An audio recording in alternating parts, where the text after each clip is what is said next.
Hi, YouTube. Hey, welcome on in. Hey, so we tend to do this every Friday and Sunday, except on occasional random days where Ed decides he has nothing else to do. He just finished his final of 30 pages on health psychology because that's what you do for doctorates, right? So guess what? He decides it's stream day. And what does he do first? He starts off with the Moshiko Tensei novel. Guys, I hope you guys are practicing some self-care. We are going to be reading, we're going to be talking, we're going to be analyzing, we're going to be having a conversation. This is what this is about. It's about having an open conversation, an open dialogue. As we go through this, I'll be sharing some of my psychological impacts, some of my psychological impressions, and everything to do with this exact reading. I hope you guys are prepared. I am super duper excited to go and get into it. Moshiko Tensei and ReZero have a special place in my heart, right? And I do want to say this. I feel like I'm getting converted into the Church of Roxy every single day. Every single day that passes by, I feel the holy panties gain on more significance in my brain. And, you know, I have to join the cult of Rudius. I'm just being straight up with you guys that, like, I feel as though every single time that I read a little bit more of the novel, like the light novel and specifically, I feel more connected to these characters, and I feel more grounded with these characters, as though I'm starting to understand a lot more of their journey, more so than what the anime gave us, right? And starting to understand how they're starting to evolve as individuals, how their power dynamics do evolve, and how at the end of the day, they're all human, you know? So granted, some of them are demons. Let's throw that out there, right? But they're all human in the aspect that, like, we all have a need for connection, to connect with one another in some way, shape, or form. So I think for me, that's one of those grounding moments where looking in and even looking out, Moshiko Tensei is growing on me a lot, and so is ReZero, and that's exactly why these two novels are like play such a big role in my heart. With that being said, guys, in case that you guys aren't into this is for the Twitch people here. In case you guys aren't into this, just put me on another tab, mute me. We'll ping you on Discord as soon as we're done with the reading. But we need to get into this. I think that this is awesome. Let's go ahead and go. All right. Chat with Geese after fight. After the fight. By the way, this is all curated by Zictor, the amazing Zictor in our community, for going ahead. Thank you so much for going ahead and grabbing all of these chapters and putting them together and whatnot. We appreciate you a ton. It is thanks to you and thanks to your loving community and thanks to everyone a part of the Moshiko Tensei community from the actual Moshiko Tensei subreddit or Six Face World subreddit as well for being amazing and awesome and hosting us and being legit some of the kindest individuals I have ever met and genuinely being here and asking questions and, you know, prodding my brain and everything. Guys, I appreciate you to death. Son los mejores. You guys are the absolute best. Anyway, chat with Geese after fight. I still hadn't left the bar. The sun was on the verge of setting, so the place was starting to get more customers who weren't members of my squad. On the other hand, many of my people had already left. Not that I really cared. I was planted at a table all by myself, drinking like a fish. Apparently, it was obvious that I wasn't in the best of moods. Everyone in the place was giving me a wide berth. Hey there, I've been looking for you, buddy. Everyone except for the most recent arrival, at least. I looked up and found myself face to face with the grinning monkey of a man. It was the first time I'd seen his ugly mug in a year. Geese? Where the hell have you been? Huh? Ooh, hostile. You seem even crankier than usual, my friend. What do you expect? Clicking my tongue in irritation, I reached up and touched my cheek. I was still throbbing where Rudius had punched me earlier. Maybe I should have swallowed my pride and let one of our healers fix me up. The damn kid, I swear. The demon continent might be tough, but my magic was more than a match for it, huh? Well, good for you. If it was such a cakewalk, why didn't you take a little time to look around for your mother? Oh, but at least I got to hear the lecture on the best ways to cook a great tortoise meat. If I hadn't hit on the idea of creating a pot using earth magic, we would have been stuck eating charred, smelly chunks of that stuff for a whole year. Wasn't there anything else you could have done with the time you spent hunting down ingredients for some monster stew? God damn it. Pause. Monkey boy, pause. I've always had this question about Geese. The way he interacts with people is disarming. And it is disarming in such a way where, I don't know how to put it. because Geese and Paul used to be travel buddies together, right? Like they used to be a part of the same party, right? Correct me if I'm wrong. You guys can step up and be like, dude, you're wrong. They were never a part of the same party. But they used to be a part of the same party, right? Geese has really good, yeah. What scares me, and this is just me throwing it out there, is in a lot of behavioral, like identity behavioral psychology, social psychology, if you guys ever take advanced courses on that, there's a reason why people are set to interact with others, right? What people are able to go ahead and like talk with, a lot of people talk with their hands. They're very, very comfortable. But why do you think some people do it more so than others, right? Let's put it in a world like this. And this is where my brain is starting to go to, because even the interaction with Rudy, the way that he was asking his questions at that point in time in the anime, it was very open-ended. The questions he was using and the way that he was interacting with them is, yeah, he was building rapport, but he was allowing him to open up. And even here with Paul, hey there, I've been looking for you, buddy. He unarms him in a way that allows him to open up. And granted, you're like, yeah, that's just a friendly meeting. He could have been up there and sat next to him and just started drinking with them. He could have done 101 other ways that might have been appropriate, right? What I find interesting in all of this is the way that he interacts. Hey there, buddy, I've been looking for you.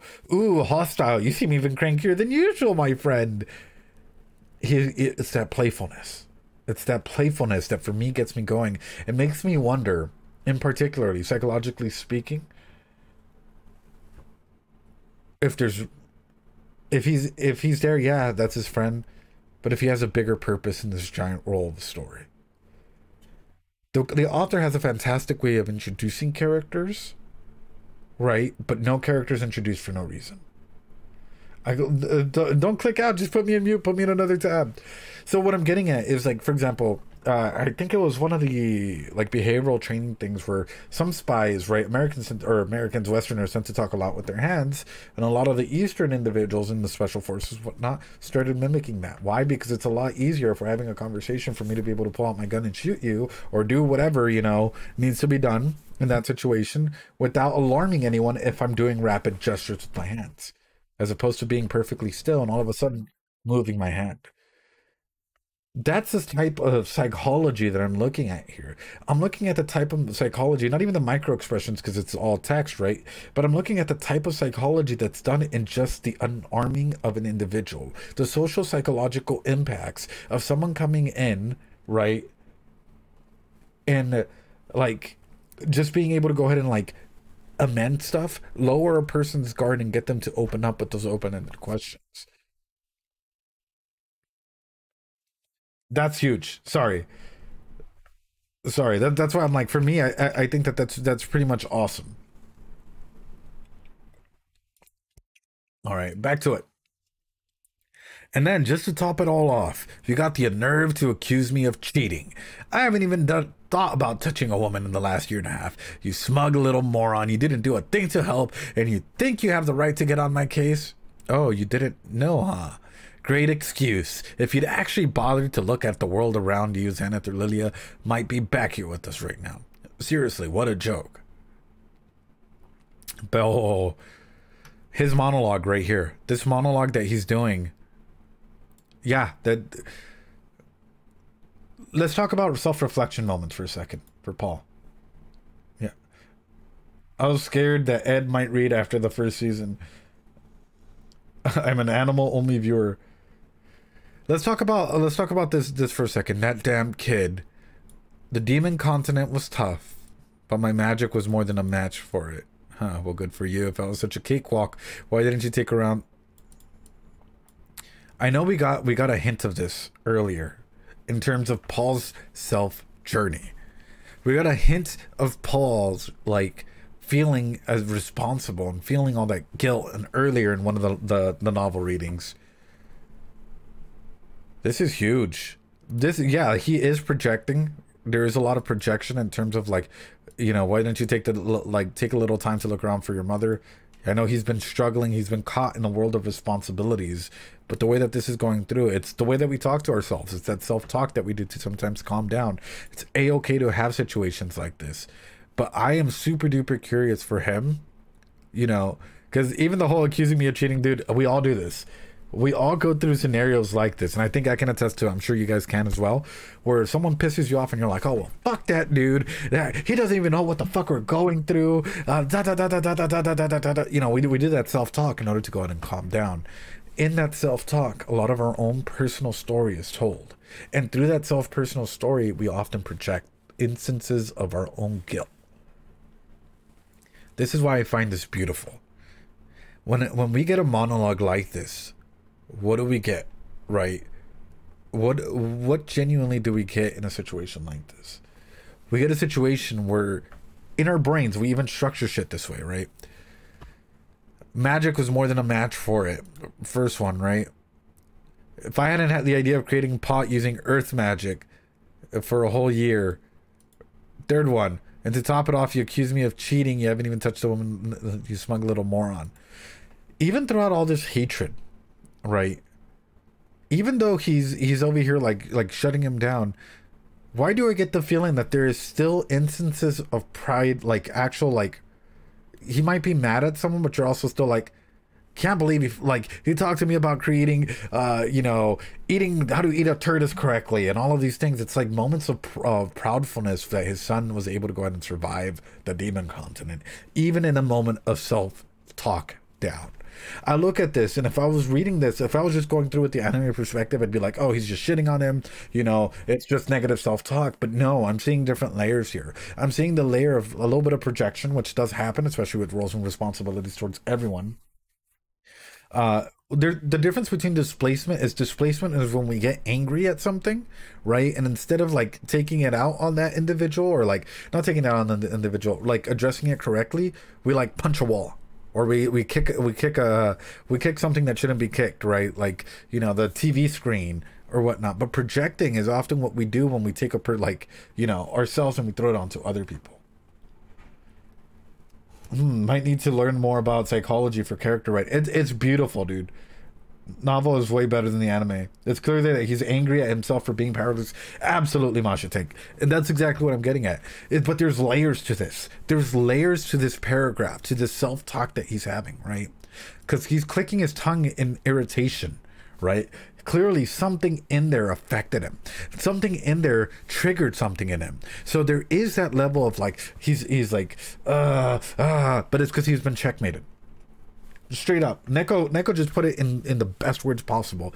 When you check someone up against the wall and they're cornered, right? Psychologically cornered, what do you have? Fight, flight, freeze, or fawn. Yeah? In this situation, he's going through all of them.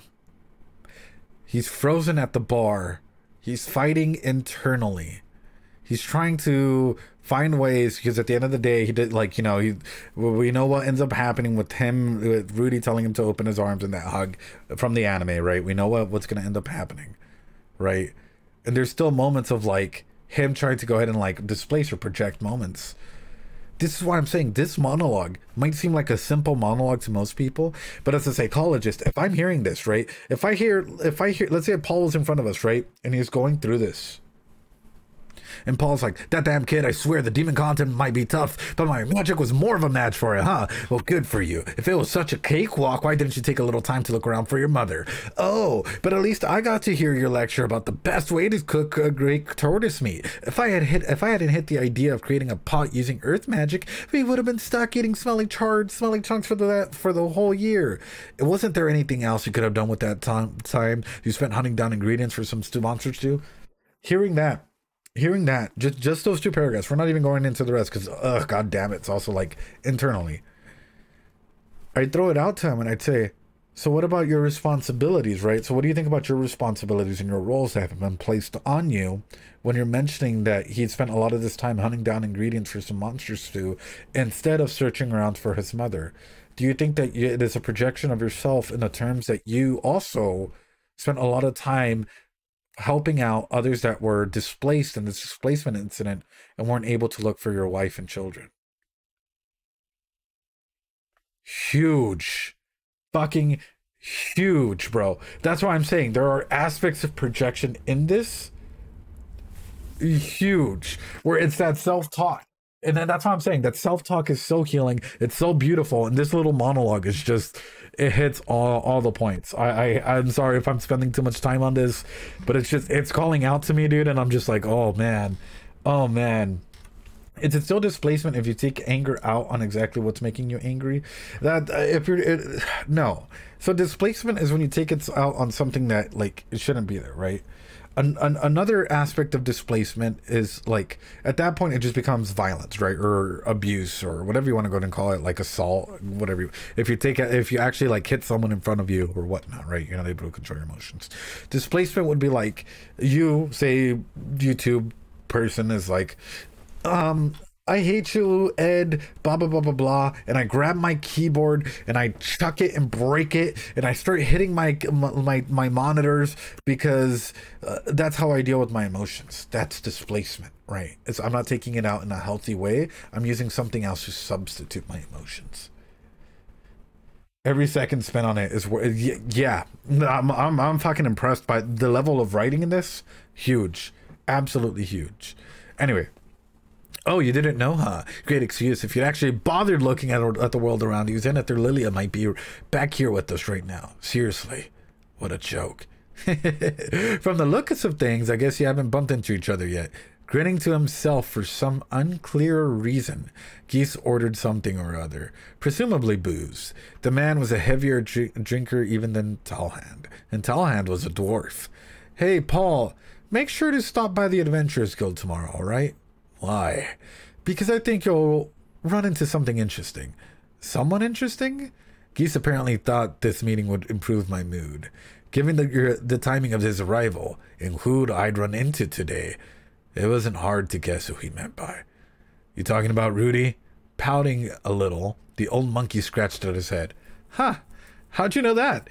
I already bumped into him today. You don't look particularly happy considering. Did you have a fight or something? A fight? Well, I guess we did. Although I barely even qualified as one. Damn it.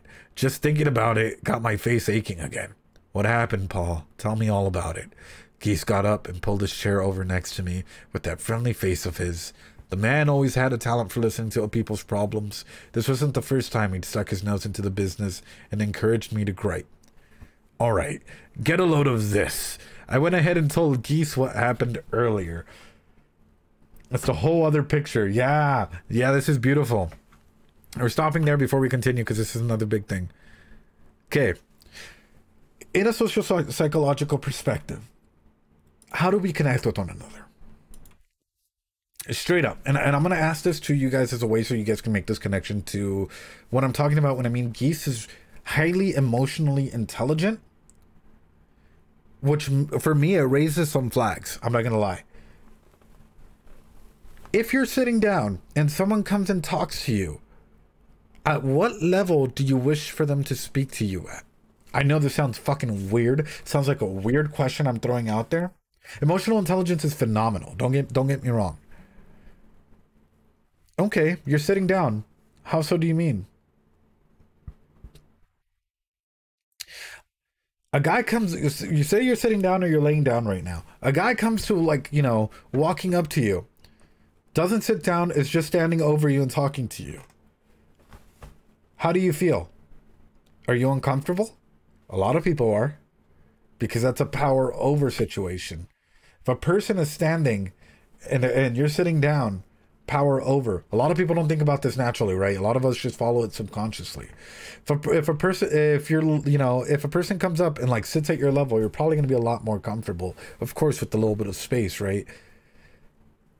My thing is, a lot of individuals, you guys might be like, oh yeah, that's common sense. A lot of people don't even think about situations like this, right? Because a lot of us just process stuff subconsciously. For example, guys, urinals, we can go ahead and say there's 5 urinals. The first one and the middle one are taken. Where do you go? You're probably going to say the last one. Subconsciously speaking, you don't even have to be taught it. You just know because of spacing, because of certain elements thrown out there, right? But a lot of people don't even know that even in situations like that, there are power dynamics that can genuinely happen through the conversations that we have, right? I.e., if a person wants to go ahead and feel intimidating, they'll go ahead and stand while talking to you. They'll gain that power, not even like, you know, verbally over you. They might be talking at the same level as you, but they might literally be physically on top of you, you know, in that way, where you have to look up to them, and that creates a world of change there. Geese, however, for this day and age, for the day and age that we're talking about, the cultural day and age, it says Geese got up, pulled over his chair next to me with that friendly face of his. The man had always had a talent for listening to people's problems. He knows emotionally, he's emotionally and intelligently aware of how to go ahead and address a situation. Huge. Huge. You want to talk about writing character dynamics and writing a character that for me is like picking up more red flags as we talk about it as someone that might have more to do with the world at large and might carry more significance in the story going forward. You write a character like this that almost would be like, he's such a friendly guy who might actually just have a world of layers underneath. It sounds like something JoJo would have. Here are no power dynamics. Bro, you guys are going in hard for that. Get a load of this. I went ahead and told Geese what happened earlier. I'd been happy to see Rudius, of course, but it felt like we weren't really on the same page about the situation. So I asked him what he had been up to until now, at which point he was talking all cheerfully about his journey through the demon continent. Every word out of his mouth was some pointless boast. So I pointed out that he could have used his time more productively. Then he got all pissed off at me. He made a crack about me sleeping around. I lost my temper completely. Then we fought and he kicked my ass. The end. Ah, yeah, I gotcha. Geese had listened patiently to the whole story, nodding and tossing in a few brief comments here and there. I felt like he'd been sympathizing with me. But then, once I'd wrapped things up, he looked me in the eyes and said, "Well, it sounds like your expectations might have been a bit unfair there, Chief." Huh? I replied, sounding like a complete moron. Unfair? How was I being unfair, and to whom? You think I expect too much of Rudy? I mean, think about it, man. Continued Geese as I blinked in confusion. Sure, the kid's amazing. I've never seen anyone who could cast spells without a word like that. And when I saw him going for a blow with North St. Gallus, it sent chills down my spine. Rudius is the kind of prodigy you see once in a century. Right, Rudius was a prodigy. He was a genius. He could always do anything he set his mind to, even as a little kid. For a while, I'd been under the impression that he had some relatively serious flaw as well, but, I mean, by the end of his stay in Roa, Philip was willing to marry off his own daughter to him. Philip, the same guy who talked trash about me behind my back. Yeah, that's right, he's unbelievable. When he was only 5 years old, but at the end of the day, he's still just a kid. Startled by Geese's firm interruption, I fell silent. Rudius is still an 11-year-old kid, he repeated slowly just to drive the point home. Even you didn't run away from home until you were 12, right? Yeah. Anyone younger than that is still just a snot-nosed brat. Isn't that what you always used to say? Yeah. Okay, sure. So what if I did? Come on, Rudius is already stronger than me. I did have some alcohol in my system this morning. Even with that factored in, though, it was clear the kid had improved dramatically. I might have been drunk, but I was also going all out. I lowered myself to using North God Style's fourth-legged stance, and I even busted out the Sword God Style's silent sword. But my sword only sliced those panties he was wearing off his face. Rudy wasn't even taking the fight seriously either.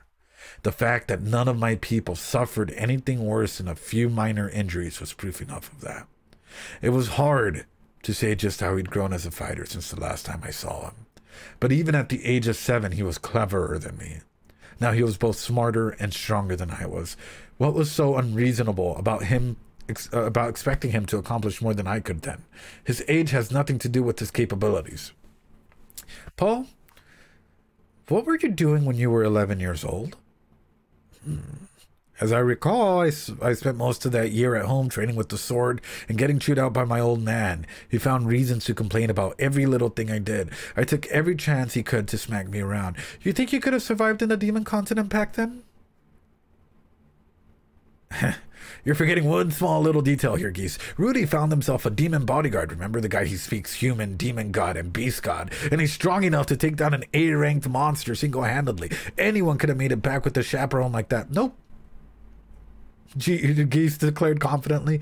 You wouldn't have made it. No chance. Even if you went out there now, you still wouldn't survive on your own. Pause. Fucking chills, bro. Chills. Raccoon, thanks so much for the hydrate. Oh, man. Oh, man. Fucking chills. Okay, let's back it up. Geese... I couldn't survive things at 11 or now. Same, sure, ever missed. Geese is doing something called examining the evidence. Geese is literally doing a psychological technique known in psychology as, well, it's a cognitive behavioral technique known as examining the evidence, and it's the way that we walk people down, right? It can be a little confrontational, but it's a way to get people out of their cognitive distortions. Actually, let's bring up cognitive distortions. I always like to talk about this because people like, you know, always like to prove where am I getting my sources from, right? And I always like to go ahead and talk about it. So let me go ahead and bring this up. The way that Geese is doing this, it scares me because it is very psychological in nature. Best waifu, he can cook, he can clean. Jose Pizza, thanks so much for the follow, man. I appreciate it, man. You're a goat. Drop some Doritos. So if we're looking at cognitive distortions, right? This is the way that our brains, right, our self-talk whenever we're going through stressful events, scenarios, or whatever, we literally start forming distortions in our brain. He could do therapy, I said by it. So the way that Geese is attacking this is it's very straight on, right? Lots of cognitive just going on everywhere. What can we see out of these cognitive distortions in Paul at the moment? Paul is projecting himself so much onto Rudy and all of this. Everything he accuses Rudy of is what he would have done at 12 to 13. Yeah. No, Jesse, it's layered, and that's what I love about it, right? I love the writing about this because it's layered. There's levels of projection thrown in there, right, of himself, where it's like that self-talk is also asking himself personal questions as he's going through it. But at the same time, it's also like throwing in certain instances of blame towards Rudy as well. Granted, natural, right? Because self-talk is self-talk when we're pissed off. That's how we cool off. But at the same time, those levels of projection are there. So there is mental filtering. Absolutely, right? What are we looking at specifically? This is a good way for you guys to know a little bit about cognitive distortions as well. Paul is doing both. He's disqualifying the positive. Rudy came back alive. Rudy did something that no other person can do, right? The example that they give here is a student gets a good grade, but overlooks it and tries to explain their good grade as simply luck or a fluke instead of hard work. Guys, hello Raiders. I appreciate y'all being here. Hi Reika, how you doing? Guys, I'm so excited for whenever we have Reika on. Drop some Doritos for Reika and their followers, guys, for bopping on in here.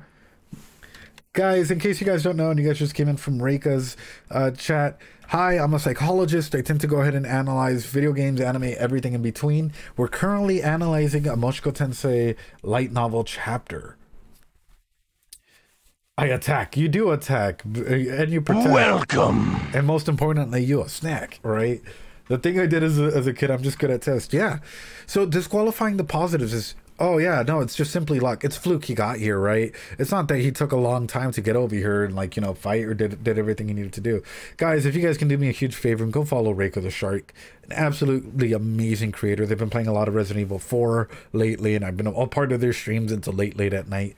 Show them some love and support genuinely from the bottom of my heart, and like always show them that those Doritos, like, they have my heart. They're so fucking amazing, guys. If you guys ever have the opportunity, even on YouTube, to come check us out, we tend to go ahead and like promote and help out others as well in the space, because at the end of the day, it's not a competition. It's all about love and support and helping one another out. There's also negative mental filtering, if we're going to be real about it. An employee receives good performance review, but focuses on one negative comment their manager made about them, right? Bless. Kazan, dude, absolutely. Reika's fantastic. Ever since I met her in Kaius' stream, it's just been like, you know, like, dude, I'm a big fan. What else is there, guys? We hit on mental filtering for one of the big things that Paul has. But what else is clearly obvious here for the cognitive distortions we're seeing in this character?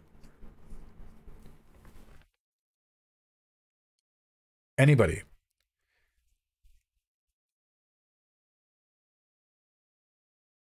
Silver Knight, exactly. You're hitting it. Minimization, catastrophication. There's already two cognitive distortions we're seeing, two big categories of cognitive distortions we're seeing. jumping to conclusions, blaming, placing blame on the relationship issues on your partner. This can be on anything. It doesn't even have to be relationships. Blaming someone else for actions or your inadequacies as well. So whenever you go to a psychologist, right, and we're able to see that you have some cognitive distortions like this at play, what Geese just did is what a psychologist does. It's what a cognitive behavior or dialectic behavioral psychologist does. We hear situations like this, right, where you come in with stuff like this and we have you examine the evidence, right? So what were you doing when you were 11 years old? Okay. And what age did you leave home? Okay. And do you think that you would survive in that continent at 11 years old, right? It's breaking down the schemas. Oftentimes what we do as you know, we find a core schema about this, right? For example, I'm useless. So why do you think, you know, why do you think you're useless, right? Or what makes you feel like you're useless? Because nobody likes to hang out around me. Why doesn't nobody likes to hang out around me? Because people don't like the fact that I can be very blunt. Why are you very blunt? Because, you know, or why do you think people don't want to hang out around you when you're very blunt? Because you know, I tend to speak my mind and oftentimes it hurts people. Okay, and why are you afraid of hurting people? Because I don't want to be lonely. You find the core schema. You break it down the way that Geese just did. He empathized and then he broke it down. And that's why it's like, ooh. So we're trying to blame part of the blame on someone else. Yeah. So that's what blaming is it's trying to go ahead and put part of the blame on someone else. So that's exactly what's happening here. And that's why my brain is like, if I can tell you guys that I'm having a brain orgasm right now, like literally my brain is like all over the place because of the fact of what Geese just did. I can't even fucking say it anymore. He literally might have just become one of my favorite characters based off of this. Based off of the fact that he just did a straight up CBT, and I bet you a majority of people didn't even like catch it. He just did examining the evidence with Paul without almost anyone noticing.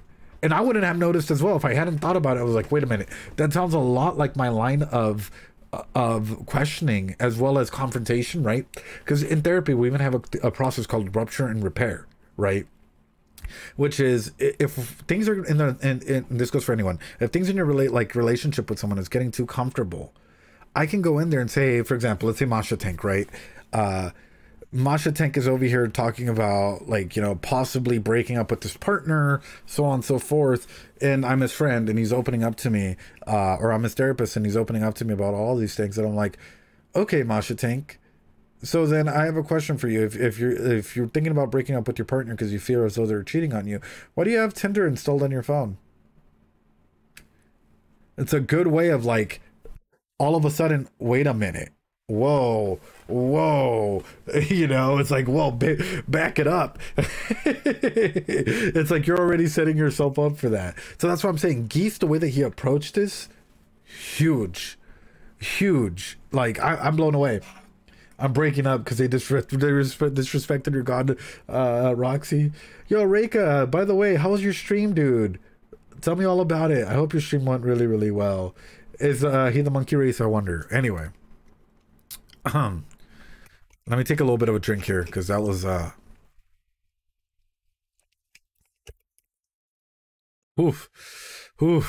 that's fucking, I'm so happy.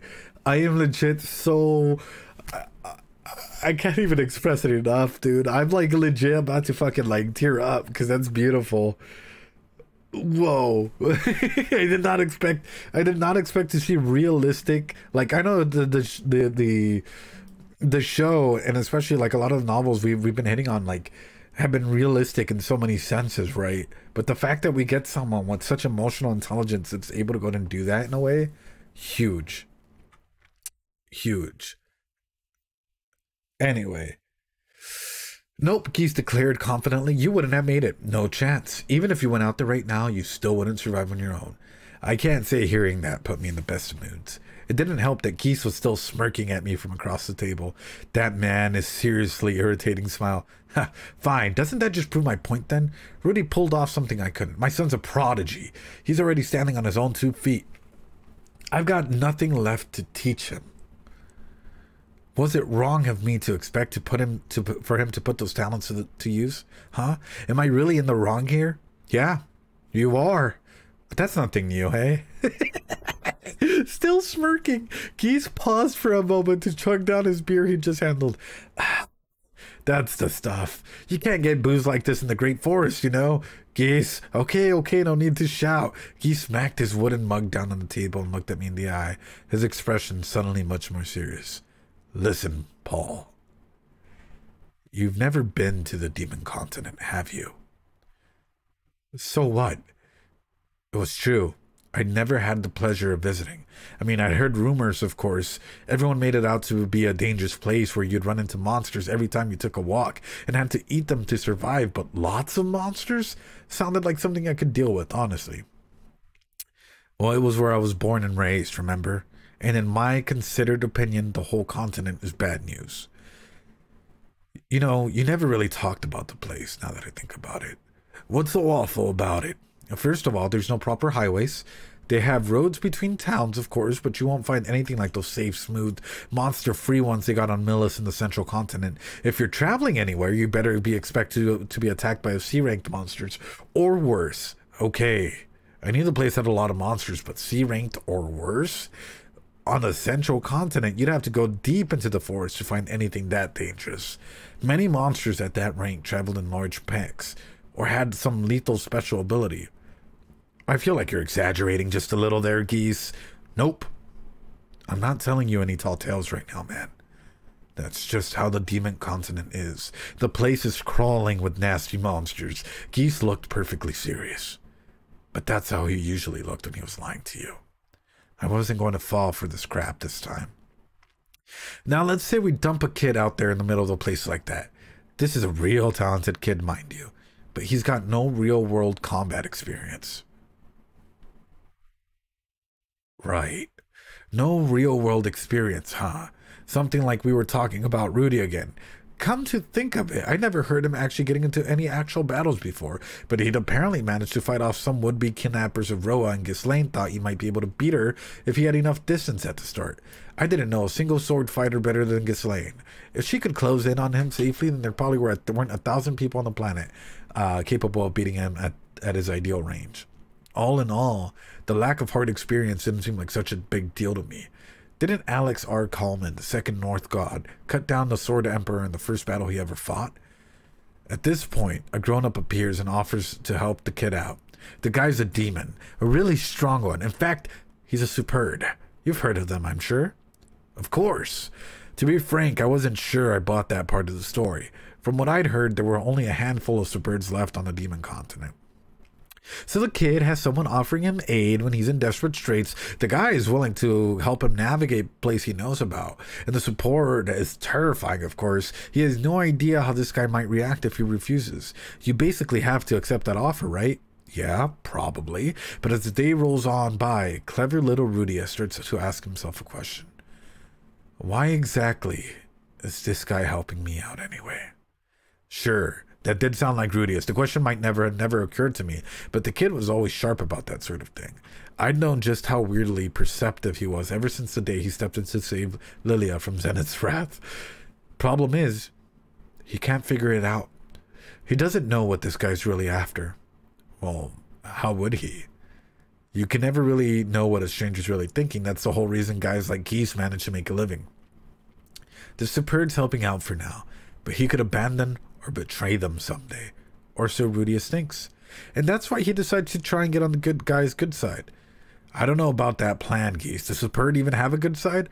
Okay, don't get all clever. You know what I mean, right? Rudius decides to appeal to this guy's emotions. He wants to make him feel like they're all buddies. That would explain why Rudius had spent so much time helping out this demon guy. And it did make sense, actually. Not only is he scoring brownie points with his protector, he also had a chance to develop his own skills as an adventurer in case he needed to rely on them later. I had to admit that sounded rational. It was probably the safest path he could have chosen. The boy did have a good head on his shoulders, didn't he?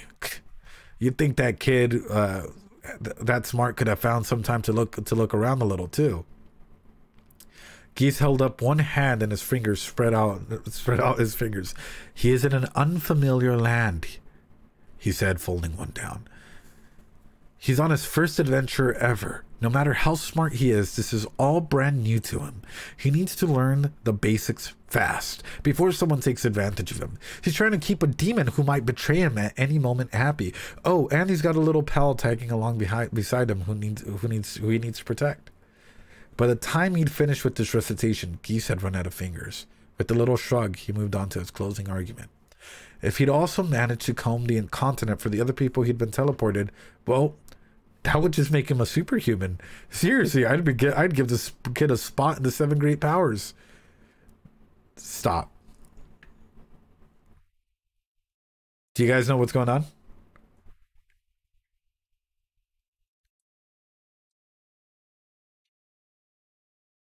Psychologically speaking, do you guys understand why they're doing this?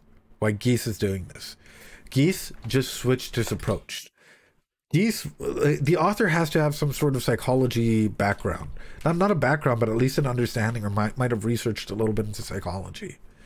What Geese just did is what I often, like any good psychologist, any good therapist will do, right? Which is, if I approach you through a CBT perspective and you have your boundaries up and you're not receptive at all, I'm going to switch to a different perspective, a different intervention method. I might try humanistic. I might try narrative. I might try attachment lens perspectives, you know? I might try 101 other perspectives out there. Keith just did this so masterfully. He went from examining the evidence, right, that rupture and repair process, to all of a sudden, let's third-person perspectives. Let's externalize this, right? There's this kid, and he tells a story, and all of a sudden, it's no longer like, you know, you're supposed to think about this in a third-person capability there. That's huge. That's huge. That is literally how you're able to go ahead and like bring people down. For Geese to have that emotional intelligence, bro, I am dumbfounded. I am amazed at the way that he's actually going through situations like this. The way that he's navigating, you know, the good and the bad that is being shown, right? I'm blown away. I am legit like this might literally turn into one of my favorite like things to read, just based off of Geese alone. Just based off of this small little chapter and the way that he's actually navigating through different psychological interventions without most people even knowing. Most people would look at Geese, right? Because it sounds like what a good friend would do. But deep down inside, the way that Geese is navigating this conversation is the way a therapist navigates a conversation with clients. Big.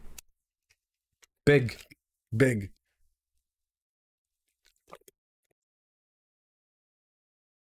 The guy is smart. In a world where strength is everything, he became S rank without any ability to fight. Sounds good, Coffee. Appreciate you so much. Have a good night. Stay safe. I do want to bring this up because it's sort of what the gift of the silver tongue is also a curse. You know, the gift of, oftentimes the gift of being so empathetic can often lead you to trouble. And my main thing is, what is Geese doing all the way out here? What is Geese's purpose, and why does he like? Why is he so comfortable? Like, this is gonna sound weird, but I feel like Geese might be, because I'm trying to think back on it, right? Especially on the anime, how we met Geese, how Geese was able to go and open up, how he traveled. But what is Geese's actual purpose?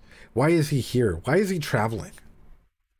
My mind is like spiraling, and I'll let it spiral because I'm like, oh, oh, oh. The 7 great powers, huh? Now that brought back some memories. Back in the day, I used to dream about earning myself that kind of fame. Still, I felt like Rudy really did have the raw talent to make it on that list someday. And I didn't think it was just my parental pride talking. You see, this is the pride I was talking about, dude. Yeah. That kid would have worked himself to death just trying. I know Rudy is just a prodigy, but human beings have their limits, man. Especially when they're still children. Okay, look, I interjected. If it was too much of a struggle, then why'd he make the whole thing sound like it was just some big fun adventure? He sounded like one of those spoiled rich brats who poke around on the first floor of a labyrinth just to have something they can brag about. If the journey had been that tough for Rudius, he wouldn't have described it that cheerfully. He would have told me about the hard and painful parts as well instead. But he hadn't even mentioned any bumps in the road. Why? Because he didn't want to worry you, obviously. Huh. I grunted, somehow sounding even stupider than before. Why the hell would he be worrying about me? Am I that much of a failure as a father? Yeah, pretty much. Sure, you're right. I'm a weak little man who drowns himself in booze for an idiotic reason. I suppose our little prodigy would feel great pity at the sight of me. Hate to break this to you, Paul, but it doesn't take a prodigy to pity you right now. Oh, oh, oh, oh, oh, fuck. Do you need some heal, like, you know, some pokey heal for that heal burn? Holy fuck. Oh, oh, oh, that was fucking nasty, dude. Geese came in here and just like flamed him. Ah, oh, no, no, no. Oh, fuck, dude. Oh, okay, back that up. Hate to break this to you, Paul, but it doesn't take a prodigy to pity you right now, Geese said, letting out a sigh. I know you can't see your own face, so let me tell you something. You look terrible, man. Oh, yeah? Terrible enough to earn some sympathy from my own son. Yeah. If he walked in right now, I don't think you guys would end up fighting. He'd probably feel too bad for you to say anything at all. I reached up and touched my face. The stubble I hadn't bothered shaving for several days rasped audibly against my fingers. Look, Paul, let me just repeat myself here, said Geese, his tone suddenly firm. You expected too much from your son. In the moment of truth, man, was it really that unreasonable for me to expect more? Rudy could do anything he set his mind to ever since he was little. All I ever did was get in the way with my clumsy attempts at parenting. He never really needed me. Tell me something. Why can't you just be happy that he made it here? Does it really even matter what kind of a trip the kid had? Let's say it really was a carefree cruise and he spent every minute of it making out with his little girlfriend. So what? He's here now and he's safe. Ain't that something worth celebrating? Of course it was. And I was happy at first. Would you have preferred for your son to come back hollow-eyed and down a limb or two? Hell, there was a good chance of you reuniting with the corpse. Oh, wait. My mistake. If he died on the demon continent, there wouldn't even be a body left for you to find. Rudy? A corpse? I'd seen him healthy and full of life this afternoon, so it was impossible to even imagine right now. But just a few days ago, hadn't I pictured that exact scenario as I wallowed in despair? God, that poor kid. After that long, hard trip, he finally found his dear old dad again. But the guy turned out to be a drunken scumbag. If I was him, I'd have cut ties on the spot. Oh, good. Now he's getting all theatrical. I get the message, Geese. You're not wrong, all right? But there's one thing I still don't understand. Yeah, what's that? Why didn't Rudy know about what happened to Buena Village? I'm positive I have a message waiting for him at San Airport. I'm going to stop right there. Let's analyze. Wow. Wow. Wow. You want to talk about moments of self-reflection that I wish were in the anime? This conversation. This conversation. It sounds good, Bat. Appreciate you, man. Have a good night. Stay safe. This conversation. Holy fuck, dude. This conversation right here. Whew. Oh. Oh. That's all I gotta say. This conversation is beautiful. The conversation that he's actually, like, you know, he's bringing it up and then he's reusing a lot of the concepts that we've seen earlier and reintroducing the concepts of, like, genuine fears and genuine, like, you know, moments of anxiety that Paul must have had against him in a moment of, like, all right, self-reflection. It really hurt. Yeah, no, that's exactly it, Masha Tank. If the combo was made at the length that it is, like, you know, that we're reading at it right now, but I'm lucky enough. I got myself blessed enough to read this because this might make it into one of like the top tier chapters that I've read of all time. In terms of like, I can probably use this as a way to teach a lot of the like people that I supervise and under me about ways to, of like introduction for intervention methods that seem naturalistic. That is awesome. That is so awesome. Just the introductions, the concepts of introduction, the concepts of like, here's what we're finding. Here's what it is, right? And that's like, okay, even through the theatrical aspects, it's allowing for those moments of self-reflection. It's allowing for those moments that just a day ago you were freaking the fuck out that you thought you might have been dead. You hadn't heard a word from him. Now he's here, and now you're treating him like garbage, and he's gonna take pity on you. Just a day ago, you were freaking out that, you know, like using the examining the evidence again, and you know, using it through the narrative perspective again. Wow. Ooh. Oh, I'm not sure about you guys, but I'm getting fucking like I'm reading this and I'm getting goosebumps at just like the way that like Geese is like attacking this. Ooh, oh, oh, so deep, guys. And in case you guys ever like consider your one like you're talking with a friend or something, right? And for whatever reason you start thinking, huh, you know, you start like introspecting. Introspection comes from moments like this, you know. Introspection comes from genuine conversations that we have with others, the attachments that we have, even with ourselves. It's the conversations that we have with ourselves and the conversations that we have with others that start this process of internal thinking, that start this process of change. Is change perfect 100% of the time? No, we relapse. That's a part of the process. But looking at a situation like this and looking at what like Geese and Paul are going through, how they're talking and how they're addressing scenarios, this is beautiful. This is like 10 out of 10 writing, guys. This is phenomenal. Like, this is a good way that you actually write introspection. It's a good way that you like throw it in there and you show a person's like journey and you're showing those reflective moments, right? And it's not just like a 10 days later or like the next day, you know, the sun comes up and everything's magically fixed. It's like, no, here's your introspective moments. You want to know how you fucked up? Let's talk about it. Wow. Wow, wow, wow, wow, wow. Okay, we're back. We're back. I get the message, Geese. You're not wrong at all, but there's one still I don't understand. Yeah, what's that? Why didn't Rudy know about what happened to Buena Village? I'm positive I had a message waiting for him in Port. Geese opened his mouth as if to explain, then grimaced slightly and let it fall shut.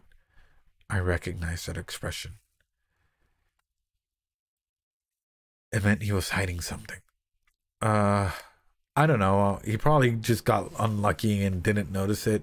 Wait, where exactly did you find Rudy anyway? I was assuming you ran into him in Zantport.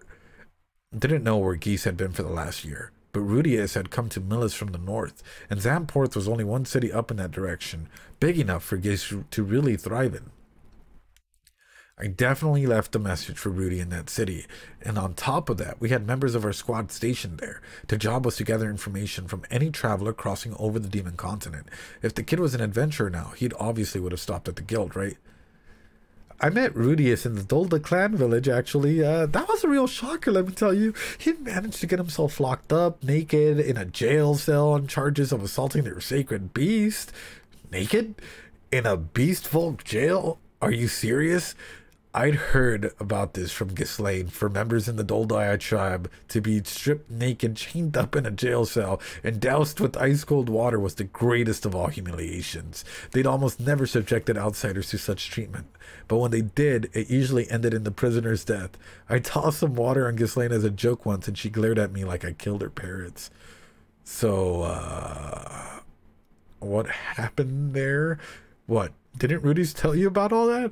All I heard was the part where he traveled over the Demon Continent. Why hadn't he told me why he never saw the message I left for him at the Zant airport anyway? That was really damn important. Okay, stop.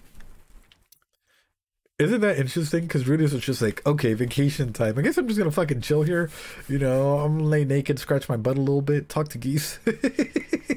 Get doused with water, you know. Rudy was just like vacation time. I'll get out of here in a little bit. That's fine. Oh, that's awesome. That's awesome. All right. I never actually asked him. Damn it. Why did I have to be so short-tempered? I needed to calm down and think this through carefully. Rudy was a smart kid, but he somehow failed to see my message or even hear about the situation. If he'd spent any time in Zant Airport, he would have stumbled across that kind of information without even trying. In other words, he must have gotten mixed up in something the moment he arrived there. Something that caught him off guard, that got him carted off by the Doldoya tribe. Whatever it was, there might have been some major incident. Some of our Zantport people should be coming back in 2 or 3 days to make their regular report, but maybe something big had gone down up north. Well, I don't know all the details myself, said Geese, but I was hanging around with the Mildet in the Great Forest when I got a wind of a rumor that the Doldoya locked up some human kid. Wait a second, you were where in Mildet? Wasn't that the Beast Folk tribe? They were the ones with the rabbit ears, right? At a Milday village, Milday, right? It's the one where their chief lives, so it was actually pretty big, but Geese's explanations was painfully long-winded and annoying. Honestly, I was tempted to cut him off partway through, but I'd missed out on some important information by getting impatient with Rudy earlier, and although I rarely learned from my mistakes, I wasn't stupid enough to screw up in the same way twice in a single day. I was about to go ahead and state this. Dude, he's learning. He's learning because, like, you know, even through the impatientness, before we even got here, I was gonna mention this. He's learning because he's being patient. Because now he's in that discovery process, right, of introspection. Oh, okay, this is what it is. Tell me more. Learning out of 10. Eventually, Geese's rambling did come to an end. I tried to summarize what he told me. So basically, you were going around all the tribes in the Great Forest and convincing them to send any lost humans they found over to Melicion. That's right. Feel free to shower me with gratitude. Let's go. Yeah, I owe you big time. That probably explained the constant trickle of refugees from the Great Forest area who'd been coming to me for help. Well, anyway, I heard this rumor about this human kid. Something sort of clicked, so I ran right over. Not to brag or anything, but I'm a man with many connections, yeah? Just so happens I even know a couple of people of Doldoya village. I got one of their warriors, good pal of mine, to have me tossed in the same jail cell as the kid. That's what I thought. That's what I thought. The dude was way too comfortable in there. And the dude was extracting information. Oh, I fucking knew it. What if the dude's like a Forpal agent, dude? What if he's working over here for like one of the gods or something like that, dude? And that's his real purpose, is just to extract information out of people or some shit. Or he has like a bigger intent, or like find out more information of something. That would be, I'd fucking die, dude. Because the way that Geese is too OP. Geese is way too OP, dude. Like too emotionally intelligent for this world. Hold on a second. Why would you need to go in there with him? So I could help him escape. If worse comes to worst, it's easier breaking out of a beast folks prison than breaking into one. I was familiar with Geese's talent for escaping prisons. Whenever he got himself locked up for running some kind of scam, he'd pop back up soon enough as if nothing had ever happened. Anyway, I'm assuming I'd find the kid curled up in a ball sobbing, you know, but instead, what happened? Was he alright? He was lounging around casually in the nude, man, and the first words out of his mouth were, "Welcome to life's final destination." How was I even supposed to respond to that? Geese had to stop for a moment to cackle with laughter at his own story. This doesn't sound like a laughing matter, man. It was hilarious, though. I could tell right away that he had to be your kid, Paul. I didn't understand. My dude. My dude, hold on. My dude's like, he's over here fucking saving random people, you know, from like the beast tribe, and like, you know, sending them over. And the first kid that he encounters with like dark sense of humor, he's like, "That's Paul's kid. He's butt-ass naked like his father," and like makes silly jokes. All right, that's Paul's kid. We got him, boys. We got him. Oh, Geese should never change. It was hilarious, though. I could tell that right away that he had to be your kid, Paul. I didn't understand what was so funny about that, or how he'd even figure it out so quickly. He was exactly like the old you, man, Geese went on. Ridiculously cocky, ready to boss around a total stranger. One time, he was trying to flirt with this beast folk girl, right? She glared at him and said, "I can smell your arousal," but he kept on ogling her anyway. That boy's your son, all right? Yeah, Rudy had the same chat energy as Paul. At this point, the man broke off another cackling fit. I shifted uncomfortably in my seat, reminded of some youthful indiscretions of my own. It did take longer for me to complete, sure, though, said Geese, pausing to drain a second mug of beer. But yeah, that's the shape of it. You can hardly blame the kid for missing your message. From the sound of things, he didn't spend any time in Zantport. Hold on, Geese. You were locked up in the same cell, weren't you? Then couldn't he have just explained everything? Anyway, true, Geese said quickly, rising from seat. I'm sure there'll be a bit of lingering family awkwardness here, but do your old Geese a favor, pal Geese a favor, and go make up with your boy, all right? Hey, wait a minute. I still got more to... Oh, right. This slipped my mind. But it looks like Illinois... Oh, my God. Illinois and company headed to the Demon Continent for you. People were saying some elf lady had milked half the men in Zamport dry. And we both know what that means. What? Seriously? I thought Illinois hated me even more than the other kids did, frankly. Geese do be a little sus, yeah. But so does the elf, man. So does the elf. Just milking people?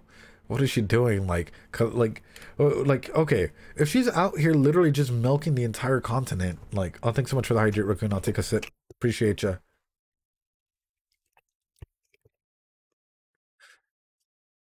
Why is she milking people? There has to be more to that, yeah?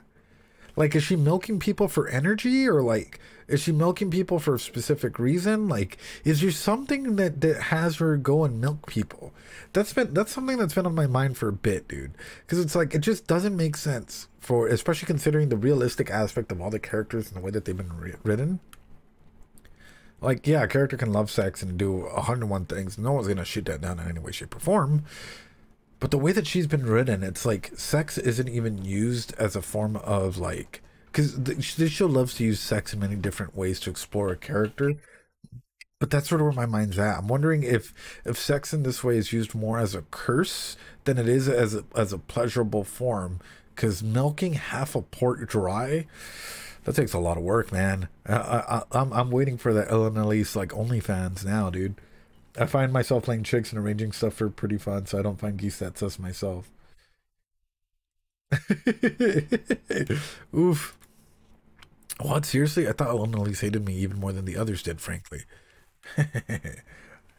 When all that's said and done, they don't hate you as much as they let on. With that, Geese sauntered right out of the bar. He hadn't paid for his drinks, of course. He never did. But this time, I didn't mind picking up his tab. This line, dude. This is the line of self-reflection. This is a line of self-reflection in the growth process. With that, Geese sauntered right out of the bar. He hadn't paid for his drinks, of course. He never did. But this time, I didn't mind picking up the tab. The winds of self-reflection hit through where a person now knows what they have to do. Wild. In any case, I'd done more than enough drinking for one day. It was about time I turned in for the night. I'd have to go talk things out with Rudy soon, maybe even tomorrow. Friend psychology tip, yep. No more booze tonight, buddy, called Geese, who popped his head back to the door. You're gonna head over to Don's Light Inn tomorrow, sober, got it? How many puddles is that self-reflection worth? It's worth 1 trillion puddles, man. Like, even him, like, if we would have gotten just an internal monologue of him just like saying this, right? Like, even just like aspects of the conversation with this line, oh, that's how you know that someone's already like starting, like, it's that conversation's really getting to him. With that sort of irrigation, I put my beer mug down. Now that I think about it, though, I had been overdoing it lately. Why did I keep drowning myself in this crap? I still had plenty of other things I needed to be doing. Captain Paul, are you finished talking with your friend? As I was turning over in my head, a woman hesitantly approached my table. There was an apologetic expression on her face. My head wasn't clear enough to recognize her at first, but after studying her face for a few seconds, I realized it was Vera, one of my squad's members. What's with you, girl? What's with you, girl? Felt like wearing something modest for once? Well, yeah. With an ambiguous nod, Vera lowered herself into the seat Geese had just vacated a moment earlier. For some reason, she wasn't wearing her usual provocative getup tonight. She changed into something perfectly unremarkable outfit that made her look more like an ordinary city girl.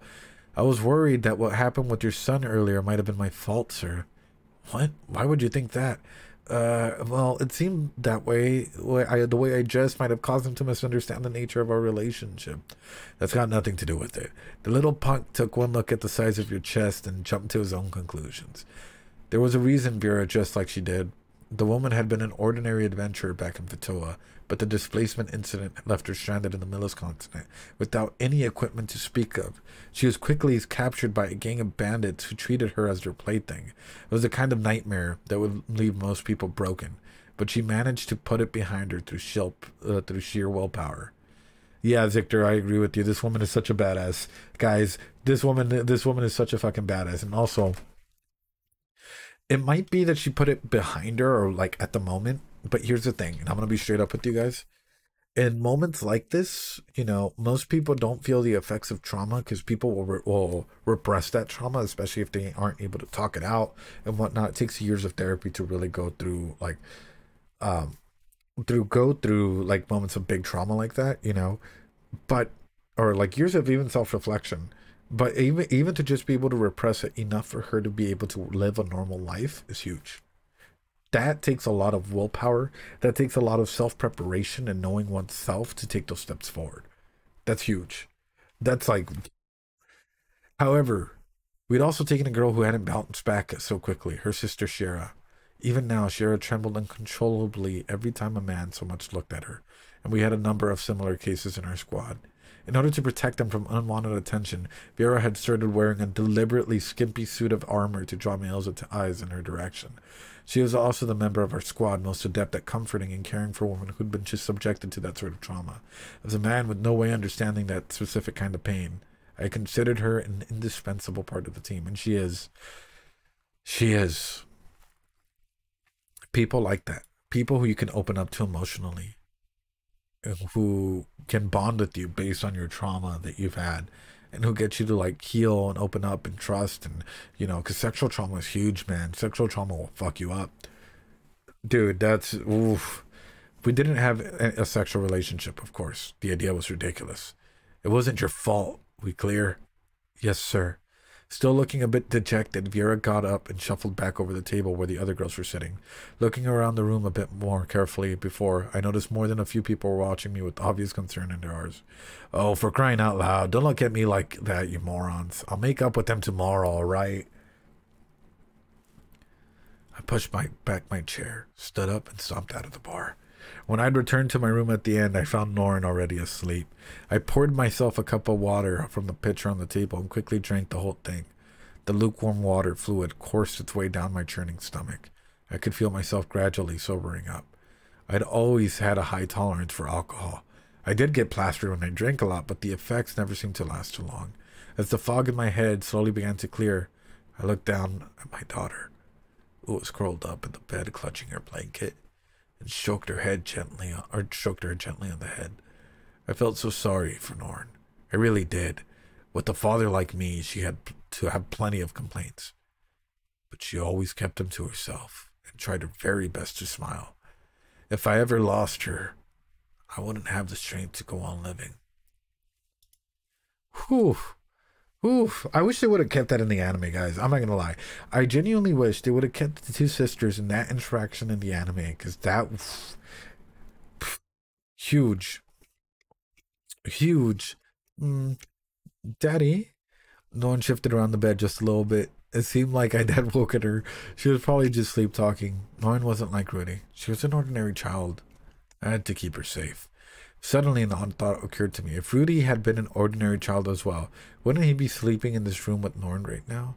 He would have stayed at home with us instead of going off to be a tutor. And at the moment of the disaster, he might have been tugging at my sleeve as if he could hug Norn too. If Rudy had been a normal 11-year-old, wouldn't I look at him the same way I would look at Norn? As someone I needed to protect? My legs trembled underneath me. I finally understood why Geese had told me. He's still a kid. Oh, dude, this hurts. Man, this hurts. This is something else, man. This hurts more than it should hurt, but it hurts.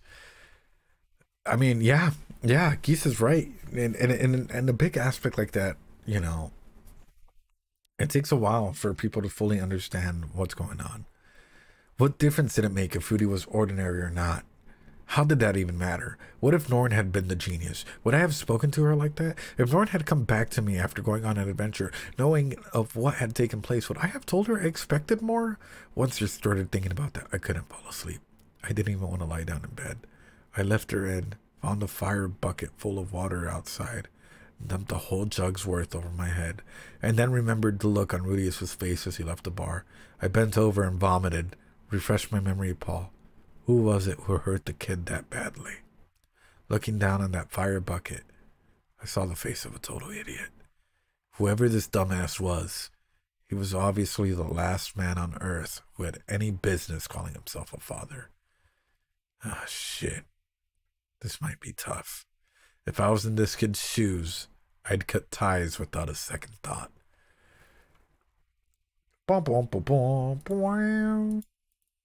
That's big. That's huge in moments like this. The way that the anime portrays Paul and the way that Paul's portrayed in the novels are two different things, right? Because the way that the anime cut up versions of Paul, very different than the story that we're getting from the novels. Yeah, more than the part he saw Rudy hurting in the anime. Like the fact, for example, if I were to be the director, right, for whatever reason, the moments that I would have kept, even just added in an extra second slot of like time or whatever, if need be, would have just been the monologues that he was having towards the end. Internal monologues. Literally thinking things through and hearing those thoughts racing, right? Because in moments like that, our thoughts are racing or going back and forth. And after the conversation with Geese, it makes sense in the novel the way that they've done it. Geese's interventions that he did hit. Boom, moments of self-reflection. He's like, for once, I was happy to pay the tab. The girls that he's been with and that he knows a story with and tries to dress up modestly or whatnot because of the, because they're like, oh, well, your son got the wrong impression and whatnot. Moments of self-reflection and thought in that, too. Moments of self-reflection and thought when he got home and he's thinking with Norn. 3, that is a beautiful way of doing it. That is a beautiful way of showing the process of self-reflection like that, of showing why it takes multiple events and even just like talking and going through that like that. It's better than just a puddle.